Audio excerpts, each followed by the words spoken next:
Hi folks, Mike here from Random Acts of Cooking, and I'm going to make a tamale pie casserole. The original recipe, which I'm going to try to remember to leave in the description box, is from Outdoorcastironcook. I'll leave a link to their videos. I'm going to show you how I'm going to put this together. The ingredients that I'm going to use will come into play, and I'll tell you what we're doing there. Alright, first of all, let me show you. First thing we're going to do is brown 1 pound of ground beef. I've got 80/20 because the price was in the middle of all of the selections. After this is browned, I'm going to drain the grease off. Our hamburger's been browned and drained. Now we're going to add 1 small chopped onion, 1 6-ounce can of block olives that I have chopped, 1 14.5-ounce can of petite diced tomatoes. I've drained off the excess juice, 1 8-ounce can of tomato sauce, and maybe about 3 or 4 cloves of crushed garlic, a half a cup of ketchup, 13.75-ounce jar of corn and chili. I got this at Trader Joe's. This is actually a tomato-less salsa. A sweet combination of corn, red peppers, onion, and a touch of heat. A good teaspoon of chili powder. 1 15-ounce can of black beans that have been drained. And I think that's all we can fit in here right now. So this is going to simmer for a while. Meanwhile, let's start the oven to bake at 350, and let's go over and I'll show you what I'm going to do to the Dutch oven. Okay, I think it's a 4-quart Dutch oven. I'm just going to sprinkle a little cornmeal on the bottom. We're going to open up a can of the crescent dough sheet. We're going to line that on here. This doesn't have to be neat, it just has to be kind of spread out somewhat there.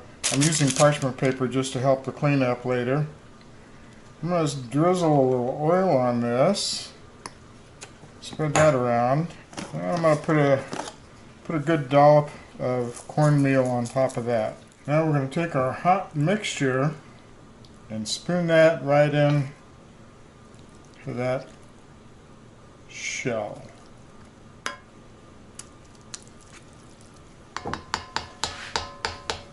Now on top of that, we're going to sprinkle on a good layer of cheddar cheese. That's it. Into the oven for 25 to 30 minutes at 350 degrees, and we'll be back after that time. And here it is. I took the lid off for the last 5 minutes of the 30 minutes just to see if I could get the cheese to brown just a little bit. It did just a little bit. Alright, this is really still hot, so it has to cool down for a while, and then we'll dig into this and see what we ended up with. Okay, it's been cooling down for about 10-15 minutes. Just going to dip into this and... Okay, see, there's the crust. Nice and toasty. Gooey cheese. It smells great. Okay, let's take a little taste test of this. It smells really good. Anyway, this is what it looks like. Got the croissant pastry crust. All the ingredients that I put in there. Looks like it's still a little bit warm. It smells really good though. Take a bite. This is delicious. I know I changed the recipe from what the Outdoor Cast Iron Cook did. Put in the ingredients that I had available and added a couple of things to it. So it's not a real copycat, but it's close. But this is really, really good. On their version, they used a camp Dutch oven.